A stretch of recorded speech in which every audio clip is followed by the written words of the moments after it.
pasyal lang tayo pag may time. Ayan. Dito kami ngayon sa... Ito.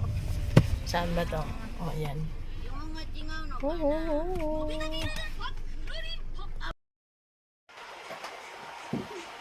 Private. Walang tao. Ang ganda po rito.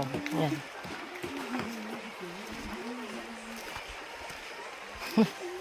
Ayan si Bunso. Yun. Ang luwang niya talaga. Mayroon pa siyang ano dito.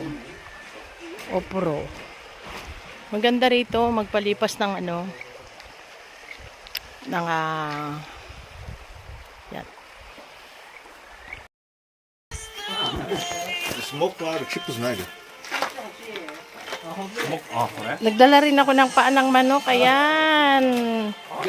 Hindi pa. Nag-ano pa lang kami sumi. Oh. Private. Walang iba kundi kayo lang. Yan.